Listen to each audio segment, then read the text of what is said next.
Franchement les tourneaux avec Jacques Letourneau. Bonjour tout le monde et bienvenue à Franchement les tourneaux. Alors cette semaine, on va recevoir François Hainaut qui est le vice-président de la CSN qui va venir nous parler d'un rassemblement qui s'organise pour le 29 novembre prochain. On nous promet une grande manifestation à Montréal qui s'organise en intersyndical, donc avec la FTQ, les syndicats professionnels et les autres, de l'enseignement notamment, je pense à la CSQ, la Centrale des syndicats du Québec. On a déjà reçu d'ailleurs le président de la CSQ à plusieurs reprises à notre émission. C'est un grand rassemblement qui vise à faire pression sur le gouvernement de M. Legault sur une multitude de sujets, mais on y accorde quand même une importance particulière, notamment avec les lois qui ont été adoptées le printemps dernier pour forcer les arbitrages en matière de convention collective quand il y a un conflit de travail, faire un peu ce que Ottawa fait, ce que le gouvernement libéral de Trudeau a fait avec Air Canada, le port de Montréal et les autres. Donc, on va débattre de tout ça avec François dans la deuxième partie de l'émission. Et on va recevoir aussi Anne-Marie Lesseau, qui est enseignante au Collège Maisonneuve, qui est une habituée de l'émission de Charles Gaudreault à tous les matins au FM 103.3. Anne-Marie a déjà participé à notre émission. Et bon, vous l'avez vu comme moi, le Parti québécois est en conseil général la fin de semaine dernière. Monsieur PSPP a lancé cette idée d'une monnaie québécoise. Ça a fait réagir beaucoup, surtout Mme Joly à Ottawa, qui a dit « C'est donc ben effrayant, le Parti québécois veut nous américaniser, veut nous associer économiquement à l'économie de Trump. » Bon, évidemment, on le sait, du côté des fédéralistes, c'est toujours l'agitation des épouvantails à chaque fois qu'on parle de la question nationale. Donc, il y a le PQ qui est en conseil général, mais il y a aussi un nouveau porte-parole à Québec solidaire, je tiens à le souligner, Sol Zanetti, qui provient de l'option plus indépendantiste. Il était à option citoyenne auparavant, option nationale, avec Jean-Martin Hossin notamment, et Catherine Dorion et d'autres. Donc, c'est un souverainiste franchement assumé. Donc, on va, avec Anne-Marie, voir un peu comment on peut, dans le contexte actuel, aborder la question de l'indépendance, surtout du côté de la société civile, des intellectuels qui sont intéressés par la question. Mais avant de les recevoir dans la deuxième partie, je vais recevoir Christophe Allaire-Sivigny, qui est aussi un enseignant au cégep de Sherbrooke, qui vient de publier « Séparés mais égaux, enquête sur la ségrégation scolaire au Québec ». D'ailleurs, il a publié, pas plus tard que ce matin dans la presse, un excellent texte qui va un peu dans la même lignée que son bouquin. Il nous a publié un texte sur, justement, ce fameux palmarès des écoles secondaires mis de l'avant par l'Institut Fraser. Il va nous expliquer en quoi c'est pas une bonne idée quand on pense à l'école publique au sens du bien commun puis du développement de notre société. Donc, on va le recevoir dans quelques minutes. Mais je veux quand même dire deux mots sur le Parti libéral, pas canadien, le Parti libéral du Québec, qui est dirigé par un Canadien, n'est-ce pas? C'est pas la première fois que le Parti libéral du Québec, pour remonter en popularité, va chercher quelqu'un à Ottawa. Dans le temps, c'était le bon vieux conservateur Jean Charest qui était venu sauver ou tenter de sauver les libéraux au Québec. Là, on est allé chercher Pablo Rodriguez. Parti libéral du Québec, depuis que M. Rodriguez est là, on n'en entend pas parler. Et là, bang! Coup de théâtre.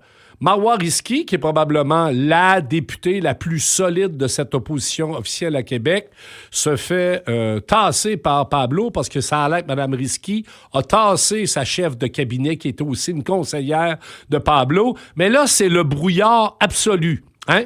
On ne sait pas trop pourquoi la conseillère a été mise de côté. On ne sait pas trop ce qui s'est passé entre M. Rodriguez et Mme Risky. Mme Risky en dit pas plus.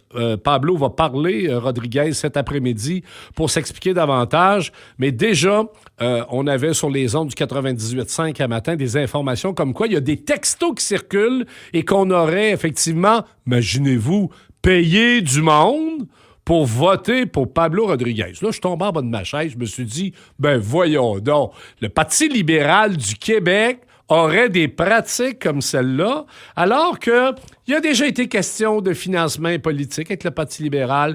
Il y a eu l'enquête mâchurée.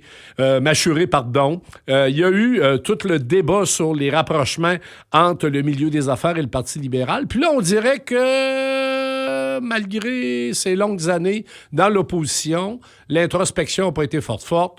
On ne prêtera pas de mauvaises intentions au Parti libéral, mais disons qu'il y a bien du monde ce matin qui avait le grand sourire parce que dans un contexte où M. Legault se fait malmener, que les souverainistes se font malmener puis qu'on ne parle pas du Parti libéral, c'était autour du Parti libéral, justement, de se faire maganer un petit peu ce matin, puis ça va être quelque chose à suivre dans les prochains jours. Alors, comme je l'ai mentionné un peu plus tôt, je reçois Christophe Allaire-Sévigny, qui est enseignant en sociologie au Cégep de Sherbrooke, qui vient de publier chez Luxe Éditeurs Séparés mais égaux, enquête sur la ségrégation scolaire au Québec. Bonjour, Christophe.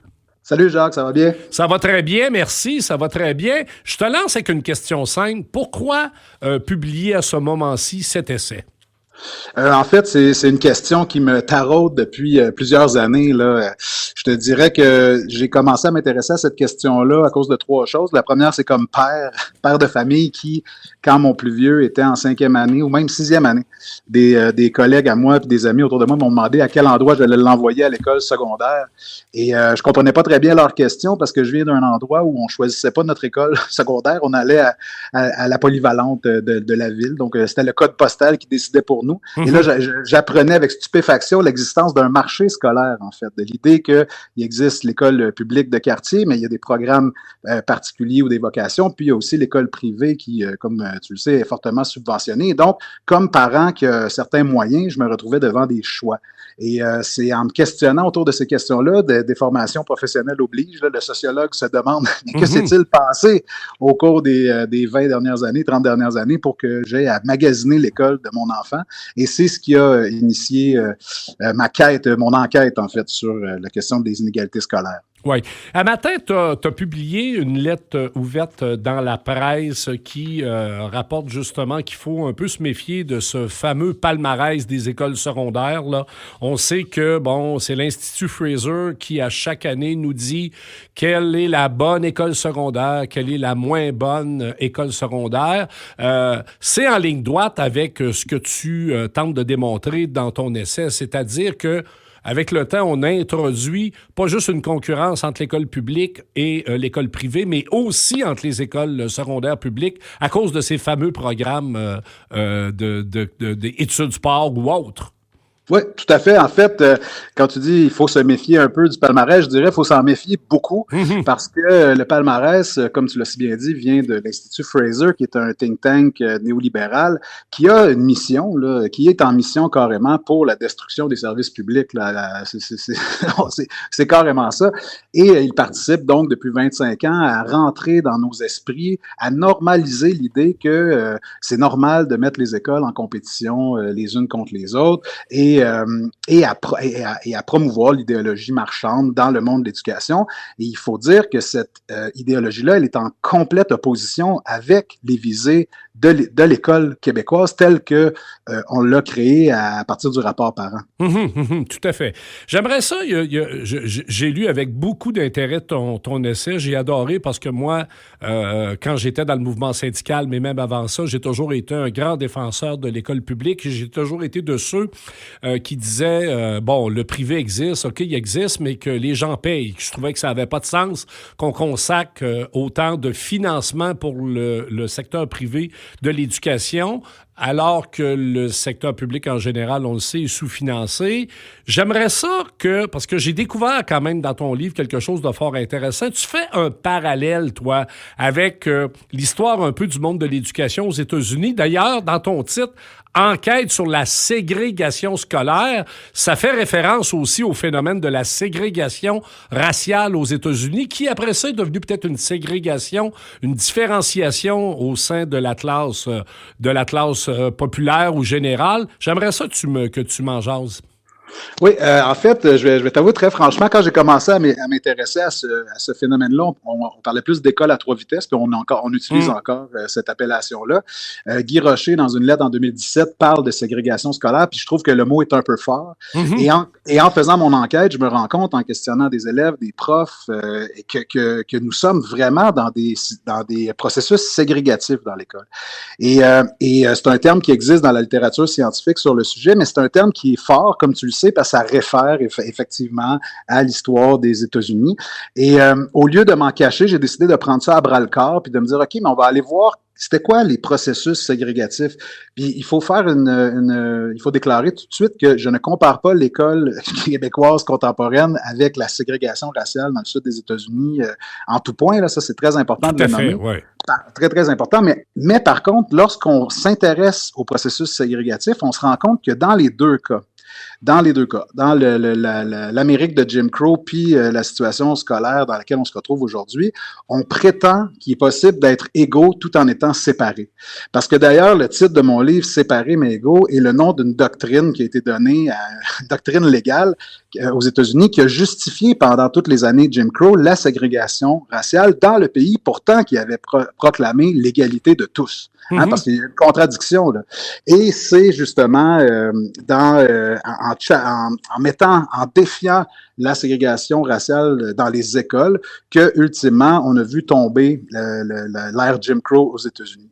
Et donc c'est ça, j'y voyais beaucoup de parallèles. Entre autres, et peut-être que c'est peut-être là que tu voulais aller, c'est que lorsque la Cour suprême des États-Unis va rendre la ségrégation raciale illégale dans les écoles publiques, les États du Sud vont réagir fortement parce que eux, ils sont, dans le fond, ça encadre la vie sociale, la ségrégation. Les élites suprémacistes de l'époque veulent maintenir la ségrégation raciale. Une différence entre l'école des Blancs, l'école des Noirs, puis l'école des élites aussi.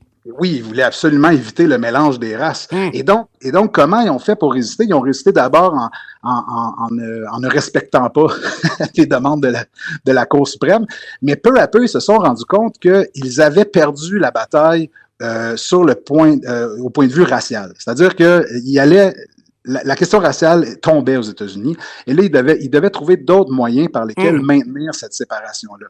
Et ils se sont trouvés à un ami en Milton Friedman, un économiste libertarien qui a été très, très, très important. Grand penseur du néolibéralisme. Tout à fait, qui a aussi côtoyé Reagan, Thatcher et compagnie.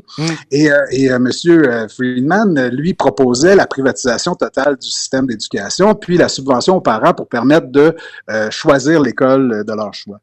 Et les suprémacistes blancs du Sud, ce qu'ils ont fait, c'est qu'ils ont changé la rhétorique de la race vers la rhétorique du choix. Et ce qui est intéressant, c'est que la Cour suprême des États-Unis, l'ordre de déségréguer les écoles s'adressait au public, mais pas au privé. Et là, on a vu l'émergence d'académies ségrégées, qu'on appelait dans le Sud, qui étaient des écoles privées subventionnées pour Blancs, et dont les fonds venaient directement de détournement de fonds des fonds publics des écoles noires vers ces écoles-là. Ouais. Et même que dans certains secteurs du sud des États-Unis, il y a eu des endroits où on a fermé les écoles publiques pendant 5 ans pour éviter l'intégration raciale. Même on a appelé cette génération-là de jeunes Afro-Américains qui n'ont pas été scolarisés, la génération perdue. Oui. Ben, mais c'est intéressant quand même ce passage par les États-Unis parce que dans ton essai, tu l'expliques très bien. Et effectivement, l'idée, c'est pas de comparer ce qu'on vit en termes de ségrégation sociale avec la ségrégation raciale qui fait partie de l'histoire américaine. Mais là, on va y venir au Québec. Et là, je t'avoue que dans ton bouquin, moi, je connais évidemment bien la Révolution tranquille. Je connais évidemment bien toute l'importance de la création du ministère de l'Éducation et ce qui s'est produit au Québec, justement pour permettre une démocratisation de l'éducation, pour permettre aux Québécois et aux Québécoises de faire le nécessaire rattrapage, notamment scolaire, avec le reste du Canada, là, tu sais. Puis disons qu'on a bien réussi. Mais en même temps, ce que je découvre à la lecture de ton livre, c'est que les lobbies religieux qui contrôlaient les collèges classiques et qui étaient aussi financés par des intérêts privés, eux, ils n'étaient pas d'accord avec ça, là, puis ils se sont battus, pas à peu près, pour conserver justement du financement public pour l'école privée. Tout à fait. C'est là que le parallèle avec ce que je viens d'expliquer sur les États-Unis est révélateur là, quand même. C'est qu'on voit comment une élite qui voit ses privilèges menacés, comment elle va réagir pour maintenir ses privilèges, comment elle va transformer le discours pour quand même maintenir ses privilèges. Et ce qui est arrivé durant la Révolution tranquille, c'est justement ça. L'Église, l'école était sous la mainmise de l'Église. Comme vous le savez, l'État subventionnait l'Église essentiellement pour fournir des services scolaires, là, si je vois très, très rapidement. Et lorsque la Révolution tranquille arrive, Paul Gérin-Lajoie parle de la création du ministère de l'Éducation. L'Église sait que, essentiellement, la création du ministère de l'Éducation, c'est la fin de la mainmise de l'éducation de la religion sur l'éducation. Et ils vont tenter par différents moyens de maintenir leurs privilèges. Et une des choses qu'ils vont faire, c'est la Bill 60 qui crée le ministère de l'Éducation. L'Église, parce qu'on pense qu'en 60, l'Église a plus de pouvoir, elle en a encore, oui, encore suffisamment pour orienter des politiques et elle va essentiellement faire elle va ni plus ni moins écrire le préambule de la loi puis exiger certains amendements à la loi pour l'appuyer. Et dans ce préambule-là, au Bill 60, qui crée le ministère de l'Éducation, l'évêque, Monseigneur Roy, va carrément écrire un certain nombre de choses qui expliquent en partie ce qui nous arrive aujourd'hui. C'est qu'ils vont dire, considérant le droit des parents de choisir une école selon leurs convictions, donc on vient placer le droit des parents de choisir l'école selon leurs convictions, et aussi on parle de le devoir de l'État de subventionner les écoles privées. Et ça, ce qui est intéressant, et le parallèle avec les États-Unis est là, c'est qu'on passe d'une rhétorique, disons, religieuse à une rhétorique de choix. Parce qu'il faut dire que la conviction qu'on parle à ce moment-là, ce sont des convictions religieuses. Mais après 10 ans, cette idée-là de liberté de choisir l'école devient une liberté à tout cran. Puis là, moi, ce que j'explique, c'est qu'on passe d'une foi religieuse à une foi envers le marché, qui est celle du néolibéralisme, qui explique un peu la situation dans laquelle on se retrouve. Tu le dis un peu dans ton essai, le verre était déjà dans la pomme. Oui, aux grandes dames de Guy Rocher, d'ailleurs. Pardon? Aux grandes dames de Guy Rocher, là, que j'ai eu la chance d'interviewer pour le livre, puis qui me racontait les débats. Oui, absolument. Terrible, Oui, Guy Rocher le raconte très bien. Il nous reste, parce que ça va toujours vite, cette histoire-là, hein? Il nous reste à peu près 5 minutes. C'est quoi l'état de situation aujourd'hui? Est-ce que ce clivage-là, c'est-à-dire dans cette fameuse école à 3 vitesses, parce qu'il y a un chapitre où tu expliques bien que l'école publique a développé toutes sortes de programmes internationaux qui sont je pense qu'on est passé de quelques centaines à quelques milliers. C'est quoi l'état de situation aujourd'hui? Oui, c'est ça. C'est qu'il faut comprendre que là, à partir du moment que l'école privée subventionnée continue d'exister malgré la Révolution tranquille, tranquillement pas vite, puis c'est un peu le drame, c'est que les classes moyennes qui émergent en raison de la Révolution tranquille puis la création d'une fonction publique, etc., vont finalement envoyer leurs enfants à l'école privée de plus en plus. Et là, l'école publique se voit ses meilleurs éléments, disons-le comme ça, ou les élèves plus favorisés quitter. Et elles vont réagir. Et elles vont réagir comment? Bien, en compétitionnant l'école privée sur ses propres bases, c'est-à-dire la sélection des élèves. Puis ils vont créer des projets qui étaient d'abord des dérogations à la loi sur l'instruction publique, parce qu'il faut rappeler que la loi sur l'instruction publique parle de gratuité scolaire, puis elle doit scolariser tous les enfants à l'école. Là. On ne choisit pas les enfants qu'on scolarise. Et donc, ils vont tranquillement grosso modo, incorporer dans l'école publique des logiques qu'on retrouve dans l'école privée. Et il va se créer donc ces projets-là particuliers qui étaient la voie, probablement à l'époque de Bonnefoy, de sauver l'école publique. C'était la seule façon dans la doxa néolibérale de sauver l'école publique. C'était de retenir les bons éléments, entre guillemets, de l'école publique pour pas aller vers le privé. Tout à fait. Et là, aujourd'hui, on est vraiment carrément dans un marché scolaire. Si on prend à l'échelle du Québec, là, grosso modo, là, un peu plus de 50-55% des élèves sont dans le régulier, à peu près 20% dans les programmes sélectifs, puis à peu près la même chose au privé. Ce qui fait que le système aujourd'hui est vraiment fragmenté. Là, ce qu'on appelle la 3 vitesses, mais c'est pas une expression que j'aime parce que c'est pas une question de vitesse le problème, non, c'est vraiment une question de séparation, d'inégalité, d'injustice. Le mot ségrégation est tout à fait juste. Tu l'as bien mentionné, tout le monde commence à la même date et tout le monde finit à la même date. Donc, quand on parle de 3 vitesses, là, c'est pas qu'il y a une école qui va plus vite que l'autre, mais qu'elle repose justement sur une différence. Il nous reste peut-être peut-être 2-3 minutes. Parfait. Tu l'abordes dans ton essai. Tu es allé sur le terrain, tu as vu des parents. Moi, il y a un chapitre qui m'a presque troublé, là, des parents qui sont scandalisés que finalement, pour sauver le programme scolaire particulier, on va être obligé de faire un mix avec des élèves du régulier. Là. Quand tu parles de ségrégation, là, c'est adresser les poils sur les bras. Bon, évidemment, l'idée, c'est pas de sermonner personne. Moi, j'ai travaillé avec du monde, même dans le mouvement syndical, qui était favorable à l'école publique puis qui envoyait leurs enfants à l'école privée. Tu l'as dit toi-même, tu étais confronté à ça. Mais c'est quoi le type de réflexion que tu nous fais par rapport à notre responsabilité aussi comme parents dans cette dynamique-là? Tout à fait, c'est que la situation dans laquelle on se retrouve est en tout point identique à l'idée de piège social. C'est-à-dire que ce qu'il faut que je fasse, moi, pour mes enfants, là, dans les choix qui sont devant moi, ça s'impose. En fait, on dit qu'on a le choix, mais on n'a pas tant le choix.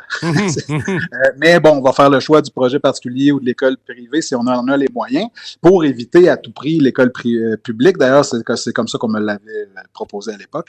Et donc, moi, c'est pas un livre qui est sermonneur, qui fait la morale à quiconque, parce que il ne peut pas y avoir de solution individuelle à ce problème-là. Et j'aurais envie de dire, même au niveau des écoles et des centres de services scolaires, ils sont très limités dans leur capacité d'agir, parce que tant et aussi longtemps qu'on s'attaquera pas à l'ensemble du système, ben il y aura toujours moyen d'éviter l'école publique d'une certaine manière. Ouais. Et moi, ce que je vois, c'est que la seule solution possible, réelle, il faut que ça passe par un plan national de déségrégation. Et je pense non seulement c'est nécessaire, mais c'est important, mais c'est nécessaire aussi pour la suite de notre société. Parce que la polarisation qui est induite par cette ségrégation scolaire-là, il n'y a rien de bon qui va sortir de ça au bout de la ligne. On s'en va en année électorale. Peut-être, je sais qu'il y a des gens qui réclament des états généraux de l'éducation depuis longtemps. Ça serait peut-être le temps de faire effectivement le point. Séparés mais égaux, enquête sur la ségrégation scolaire au Québec aux éditions Luxe. Tu dois avoir fait des salons du livre, j'imagine. Tu vas en faire d'autres.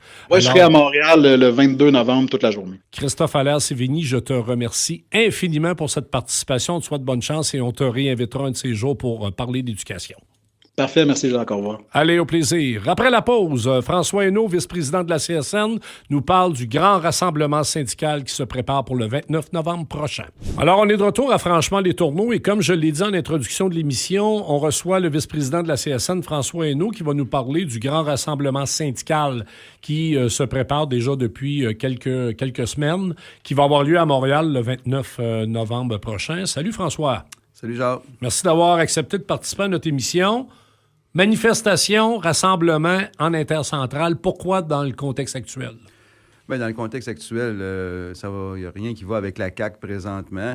Oui, on a des attaques syndicales, mais c'est pas rien que des attaques syndicales, c'est vraiment le bilan de la CAQ présentement. Quand on regarde Northvolt, qui est dans la région ici, là, je veux dire, c'est un fiasco. Tu regardes à Blainville ce qui se passe avec Stablex qui ont exproprié des terres, le logement, la crise du logement, les attaques syndicales, le droit de grève que le ministre... C'est le ministre qui veut s'approprier à savoir quand est-ce que je vais pouvoir arrêter une grève ou pas.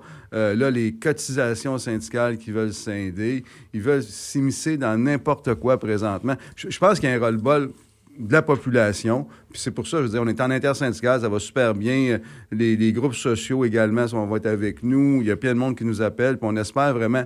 Puis c'est pas seulement une manifestation syndicale. On veut que la population vienne pour démontrer le ras-le-bol qu'ils ont. Je veux dire, on regarde en éducation, en santé. Je pense, en santé, je ne peux pas en dire plus. Je veux dire, les médecins le place présentement. Donc, nommez-moi une chose qui va bien à la CAQ présentement. C'est vrai que le bilan, tu sais, quand tu regardes le dernier sondage, là, ils font élire 0 puis une barre de députés. Ouais. Il doit y avoir 2-3 personnes dans la population qui est pas de bonne humeur. Dans le fond, c'est une manifestation qui porte plus que sur les questions syndicales du monde du travail, mais quand même, il y a des attaques assez costaudes, là. Tu as fait référence la fameuse loi qui a été adoptée le printemps dernier, qui essaie de copier un peu ce qu'on fait à Ottawa quand on se met le nez dans un conflit de travail. Ça, on l'a vécu là, à la Société de transport de Montréal, l'effet de cette loi-là. Là. C'est clair que le ministre Boulay a essayé d'avancer l'application de sa loi de 3 semaines, compte tenu de la grève à la STM. merci à QS qui ont voté contre, là, que ça prenait l'unanimité. Donc, avec le vote contre de QS, on a pu continuer. Nous, ce qu'on a fait un choix stratégique, un repli stratégique de dire, parfait, on va suspendre notre grève. C'est ce que la mairesse nous demandait. Maintenant, à cette heure, on espère qu'on va voir des choses concrètes à cette négociation-là. Parce que c'est pas réglé partout. Là. Le syndicat CSA n'a pas de règlement encore. Non, il y a les techniciens, il y a les chauffeurs, là, mais en fin de compte, nous, on a pris un repli présentement.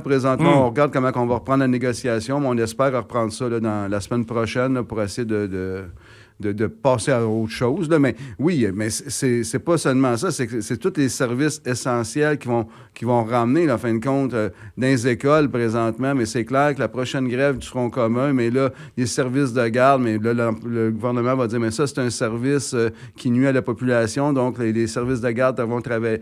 Oui, c'est d'élargir la notion de service essentiel à l'activité économique en général. Là. Donc, ça vient défaire notre rapport de force, puis on le voit très bien à STM. Ce qu'a fait Mme Léonard présentement, elle attend, puis elle dit, si le syndicat sort en grève, le ministre va ordonner l'arbitrage. Puis là, on dit, tant qu'à pas avoir ce que je veux, je suis souvent dans un arbitrage, peut-être que l'arbitre va me le donner. C'est ça leur pensée. Puis ça vient vraiment défaire un rapport de force, un équilibre qu'on a entre les partis depuis des décennies. Là. Comme le président de la CSN l'a bien dit dans une entrevue, le boss va négocier avec une main dans le dos. Toi, tu as une main dans le dos comme syndicat devant un patron qui, lui, a les lois gouvernementales. Le fameux projet de loi sur la cotisation syndicale, je veux pas rentrer dans des technicalités, là, mais on l'a vu, M. Legault, d'ailleurs, c'était assez épouvantable cet automne en disant qu'il y avait deux priorités, là, l'islam radical puis les syndicats. Hein? Ça, c'était quand même quelque chose là, de se mettre sur à peu près le même pied d'égalité. C'est quoi le principal problème avec la loi Boulet là, sur le partage de la cotisation entre ce qui relève des relations de travail et ce qui est du politique? Oui, justement, parce que je fais plusieurs présentations présentement des syndicats locaux, des fédérations, puis c'est ce que je dis. Présentement, là, si tout va mal au Québec, c'est à cause de deux groupes. Hein? Les immigrants, les syndicats. Ça, c'est vraiment la trame narrative du gouvernement présentement, comme si on s'enfarge à rue Sainte-Catherine parce que du monde font leurs prières, puis voyons, ça n'a pas de bon sens, mais ça plaît à une certaine base politique, de la base politique à Éric Duhem. Là. C'est pour ça un peu le discours que le gouvernement fait. Sur le projet de loi 3, là, outre la cotisation syndicale, c'est que le gouvernement ne veut plus qu'on soit un contre-pouvoir. Hein? Le gouvernement ne veut plus que si on trouve qu'une loi est anticonstitutionnelle et pas pour les travailleurs, qu'on puisse l'amener jusqu'en Cour suprême. Ils veulent pas. Ils veulent vraiment là, que nous, ce qu'on fasse, c'est dire, on négocie, on plaide des griefs, on administre une convention collective, puis on ne fait plus rien d'autre. On ne peut plus dénoncer. Puis, je veux dire, il y a plein de batailles là, depuis 50 ans qui ont été faites grâce aux syndicats. Qu'on parle de la loi de l'équité salariale, qu'on parle des CPE. Les congés parentaux. Présentement, le RQAP, là, le régime québécois d'assurance parentale. Donc, il y a plein d'éléments qu'on a fait, qu'on a améliorés. Puis là, ce que le gouvernement veut faire vraiment, c'est de dire, mais voici... On va séparer la cotisation. Donc, tout ce qui est ce qu'on appelle à la CSN le deuxième front, en partie par Marcel Pépin à l'époque, de dire tout ce qui est plus social, mais on veut nous couper les vivres. Puis, ça coûte pas tant que ça, la cotisation. C'est vraiment des débats. Puis, il me semble qu'aujourd'hui, on a tellement d'autres choses à s'occuper. Il me semble, j'ai des usines de papier, présentement, qui ferment. J'ai des usines dans la région de Sorel qui sont en travail à temps partagé. Pourquoi, au lieu de nous attaquer, pourquoi qu'on ne s'est pas assez avec le gouvernement, avec le ministre du Travail, voir ce qu'on peut faire avec les tarifs douaniers? Non, on a décidé de s'attaquer à nous pendant ce temps-là, nos travailleurs. Donc, tu sais, il y a un bout qui n'a pas de bon sens. Ouais. Puis là, mais à un moment donné aussi, il va tout le temps falloir faire des audits. Hein. Il va falloir que chaque syndicat local fasse des audits vérifiés par une firme comptable. Tous les syndicats qui ont plus de 50 membres, on a vérifié, ça va coûter entre 5 et 10 000 $ par année pour chacun des syndicats. En commission parlementaire, il y a quelques mois, les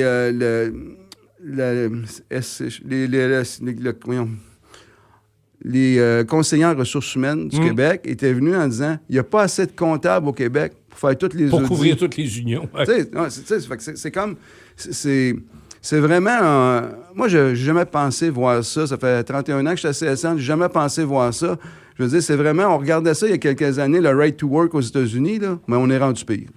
Ah, tu juges que ce que Boulet met sur la table, c'est pire que le Right to Work? Parce que le Right to Work, c'est le choix de payer ou pas ta cotisation. Oui, mais c'est parce que quand tu regardes en 1 an, ce qu'ils ont fait, ou ce qu'on va s'en aller, je veux dire, on pensait pas que ça nous arriverait. Puis depuis 1 an, là, c'est attaque par-dessus attaque, là, en santé-sécurité, la négociation, la grève, là, les cotisations syndicales. Là, ils veulent décider à quelle heure qu'on finit nos assemblées générales, puis combien de temps qu'on va prendre pour le vote. Là, à un moment donné, je veux dire, c'est assez... Ils nous disent que c'est épouvantable de prendre un vote de grève la nuit. Ils ont quand même passé 7 baillons de nuit, eux autres, on n'a rien dit, là. Oui, absolument, absolument. Hey, écoute, tu as fait référence, François, puis je veux t'entendre là-dessus, parce que tu disais, occupons-nous des vraies affaires. Par exemple, il nous dit, M. Legault, dans le papier, au Québec, puis dans l'industrie de la forêt, on va peut-être perdre la moitié de nos jobs, puis on dira à ce monde-là d'aller travailler ailleurs. Là, comme si c'était une fatalité, ça devait pas être de bonne humeur du côté des salariés de ce secteur-là. Puis tu sais, je veux dire, moi, je viens de cette fédération-là, en plus. Tu sais, à un moment donné, ça n'a pas de bon sens, puis... Deuxièmement, de dire ça, là, on va tous prendre ces gens-là, là, on va les emmener à Bay James, on va les emmener ailleurs dans le nord du Québec. C'est la mort des villages, hein? C'est des scieries, des usines de papier dans chacun des villages. Si on ferme ça, c'est la fermeture des villages. C'est ce qu'ils ne comprennent pas. C'est pas juste de donner des jobs à ces gens-là, là. Il y a du monde alentour, le périphérique, le garage, le dépanneur, l'épicerie. Si on ferme les usines de papier dans les villages, on ferme les villages. Mais ça, le gouvernement ne comprenne pas. Comme ils ne comprennent pas, bien là, il a compris. On ne comprend pas qu'on va chercher des pales d'éoliennes en Chine quand on en fait en Gaspésie. Hein? Qu'on va chercher un pont en Espagne, qu'on l'emmène sur des barges pour faire relier Québec à l'île d'Orléans, qu'en 10 km de là, on a une usine qui ont fait le pont Champlain puis le pont Gordillard entre Windsor puis Détroit. Puis ils sont pas assez bons pour faire le pont de l'île d'Orléans. C'est ça, ce gouvernement-là. Alors qu'ils nous parlent d'achat local. Mais c'est ça. Puis ils nous disent qu'on devrait avoir une économie nationale. Puis on nous parle d'environnement. Je sais pas, là, je comprends peut-être pas ça, mais partir un bateau de la Chine avec des pannes, partir un bateau avec un pont de l'Espagne, puis dire on va amener ça ici, me semble que c'est moins écologique de prendre une usine à 10 km d'île d'Orléans pour construire le pont. Oui. Toi qui fais bien des assemblées générales, puis qui va dans les régions sur justement ces enjeux-là, as-tu le feeling que non seulement le monde en aura le pompon, mais que ça va mobiliser fort pour le 29?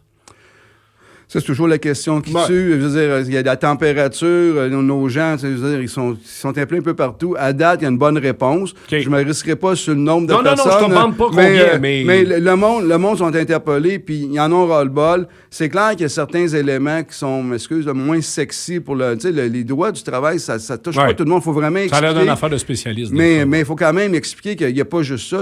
Il n'y a rien qui marche. Je l'ai répété, l'exemple du pont. Il n'y a rien. Dites-moi une chose que la CAQ a faite qui a de l'allure. C'est depuis des années que c'est comme ça. Puis que je pense que c'est important que la population se lève pour que le gouvernement comprenne que c'est pas juste François Hainaut, Caroline Sanneville, Magali Picard qui sont en maudit, puis que c'est nous autres, les syndicats. C'est la population, c'est les membres qu'on représente qui en auront le pompon présentement. Après cette manifestation-là, après ça, on va rentrer dans une année électorale. J'imagine que la CSN va suivre les affaires pas mal, même si la CSN ne prend pas parti là, pour des partis politiques. On ne prend pas parti, mais on peut quand même influencer nos membres à leur expliquer que peut-être que pour la société, faut regarder. Puis on voit les sondages présentement.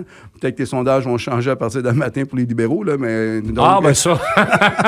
ça, c'est pas impossible. Ça, c'est pas impossible. On n'est pas au bout de nos peines avec les histoires du Parti libéral. Hey, François, merci infiniment. Merci de l'invitation. Et on va se retrouver. Moi, je serai là le 29 à la manifestation avec ma gang, c'est certain. Et après, on te réinvitera pour voir un peu comment tout ça va se déplier pour la suite des choses. Après la pause, on va parler d'indépendance du Québec avec Anne-Marie Lesault, qui chronique régulièrement chez Charles Gaudreault et qui va venir nous jaser d'indépendance. À tout de suite. On est de retour à Franchement les Tourneaux. Alors, comme je l'ai mentionné en introduction de l'émission, on a Anne-Marie Lesault, qui est enseignante au Collège Maisonneuve, qui est sociologue et qui est avec nous pour nous parler de l'indépendance du Québec. Bonjour, Anne-Marie. Oups. On a-tu un problème? Qu'est-ce qui se passe? On a perdu la ligne. Ça arrive, ça, dans toutes les bonnes familles. On a perdu la ligne. Allô? Bonjour, Anne-Marie, on t'avait perdu. Pourtant, oui, je sais. Le cégep Maisonneuve, pourtant, c'est pas si loin. Eh non, pourtant. Est-ce que vous m'entendez bien maintenant? Ah oui, on t'entend et le public t'entend. Alors, j'étais en train de dire, comme je l'ai mentionné dans l'introduction de l'émission, que tu étais avec nous pour nous parler d'indépendance du Québec. On t'écoute.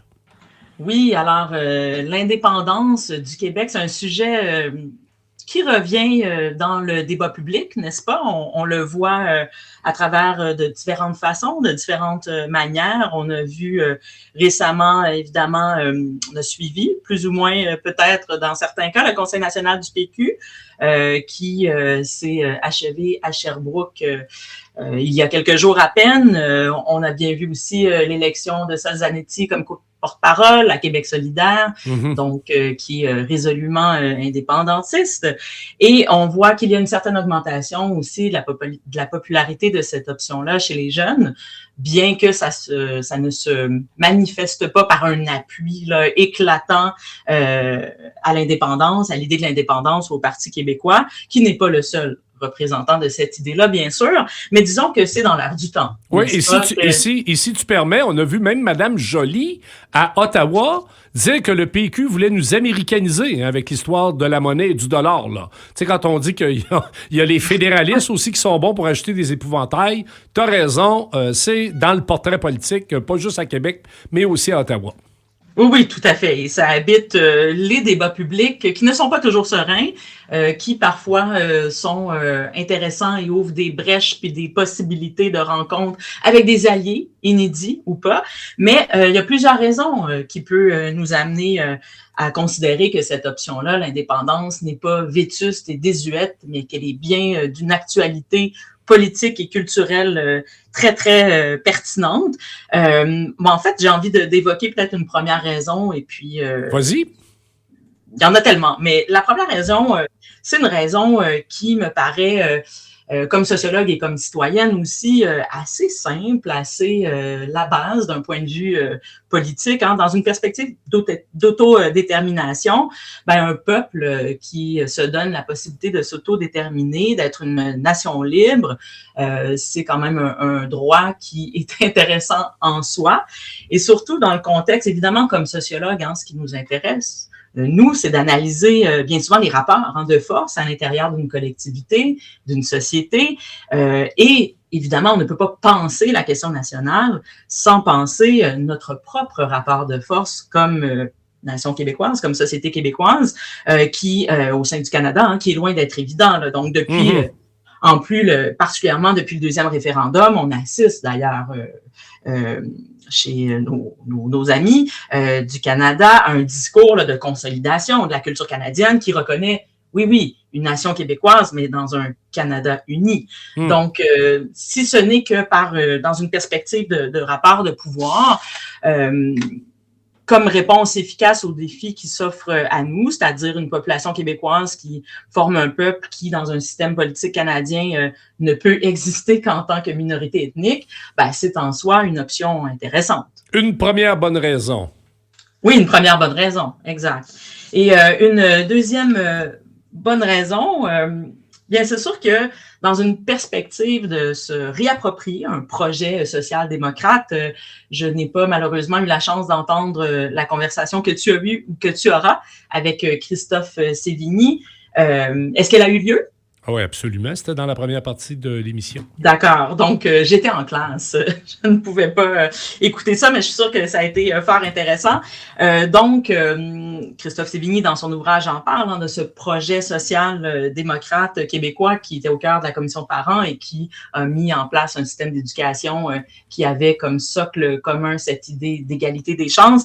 Donc, dans une perspective de se réapproprier un projet social démocrate, l'indépendance me semble assez intéressante, évidemment, puisque c'est à travers sa modernisation que le Québec s'est doté d'institutions démocratiques modernes qui avaient à cœur l'égalité. On peut penser, je viens de parler du rapport parent, mais on peut penser aussi au cégep, évidemment, qui ont été créés pour instaurer l'égalité des chances, pour permettre le réseau des UQ, tout ce que la Révolution tranquille nous a apporté. Je veux pas te voler de temps, là, parce que je sais que tu as d'autres points, mais tu réponds quoi, toi, Anne-Marie, à ceux qui disent, il y a le projet social-démocrate, mais il y a des gens qui disent, si c'est pas social-démocrate, je suis pas sûr que je voterais pour l'indépendance. Tu réponds quoi à ça?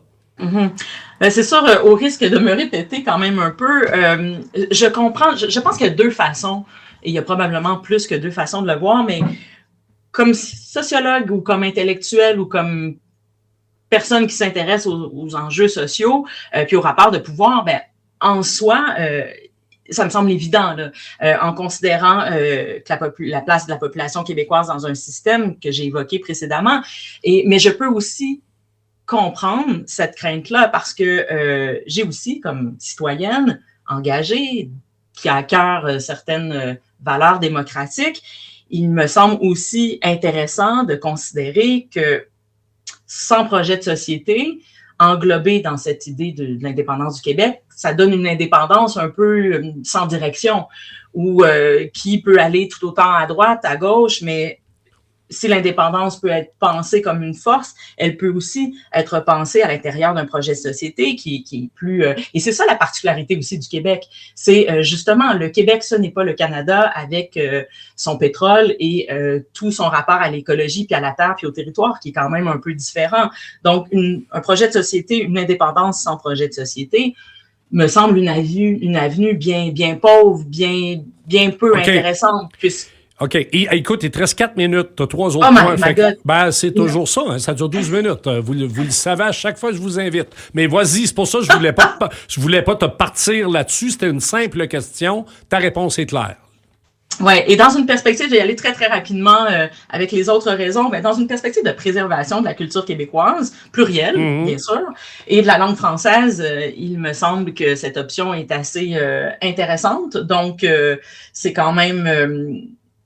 Le Québec, c'est 400 ans d'histoire, c'est une majorité historique francophone, avec évidemment l'arrivée de populations aussi différentes d'ailleurs, et qui s'intègrent et qui sont québécois, québécoises. Mais juste peut-être une statistique intéressante, la proportion, ça c'est selon Statistique Canada, le dernier recensement en fait, la proportion de personnes qui ont le français comme langue maternelle à Montréal a diminué là quand même depuis 2016 et depuis 2021, donc a diminué de 800 088 515 à 870 000 et 975. Donc, il y a une diminution. C'est précis. C'est précis, oui. Mais il y a une diminution, il y a une tendance, il y a des reculs observables. Ça, c'est clair. Exact. Tout à fait. Donc, ne serait-ce que pour préserver une particularité culturelle, parce qu'un territoire, puis une nation, puis une culture, puis une vie ensemble avec d'autres citoyens qui nous ressemblent et qui ne nous ressemblent pas, ben ça se fait en français, donc ça peut être le vecteur commun d'une culture commune, d'orientation commune, et aussi, peut-être que c'est avec ça que je vais terminer, j'avais tellement d'autres choses à vous dire, mais terminons avec ça, pour faire face aussi, donc l'idée de faire face au capitalisme financiarisé et à l'idéologie libérale, ben c'est pas des individus, ce ne sont pas des individus qui vont faire face au capitalisme débridé, ce sont des nations. Et c'est certainement pas des individus atomisés, enfermés dans des luttes particularistes, mais des peuples. Puis ici, j'aimerais ça faire écho peut-être très rapidement à la pensée du sociologue Michel Freytag, qui a pensé la société, les sociétés, et pour qui aussi la dimension collective, ben c'est fondamental à notre humanité. C'est ça à quoi s'attaque le capitalisme à travers son idéologie dominante, actuellement le néolibéralisme. C'est en ce sens-là que le capitalisme, justement, il tend à détruire nos capacités collectives de régulation sociale. Puis l'enjeu, il est là. Il est fondamental pour Freytag aussi, il est fondamental maintenant aussi. C'est collectivement, à travers un projet société qui va inclure les premiers peuples, les Premières Nations surtout, bien sûr, et c'est à travers ce projet-là, des règles communes, des institutions communes, à travers le collectif que les sociétés se régulent, donc à travers la nation, à travers des peuples, et c'est rarement les individus qui, par eux-mêmes et eux seuls, peuvent faire face à une adversité aussi grande qu'un capitalisme financiarisé, écrasant, et qui est adopté par notre voisin du Sud notamment, puis par plusieurs sociétés qui nous menacent. Surtout quand on voit comment ça marche avec Trump, c'est clair que la question de l'indépendance, ça peut s'inscrire en faux avec le projet mis de l'avant. Anne-Marie, le saut, c'est déjà tout. Je te remercie infiniment pour cette contribution. C'est pas la dernière fois qu'on en parle. On l'a dit tantôt, Parti québécois, Québec solidaire, les réactions d'Ottawa. Ce n'est qu'un début sur l'indépendance. Je te remercie et je te réinvite très prochainement. Merci à toi. Bonne journée. C'est déjà tout pour Franchement les Tourneaux. Alors, je vous laisse en bonne compagnie avec mon ami Jean-Yves Lemay pour l'après-midi. FM 103.3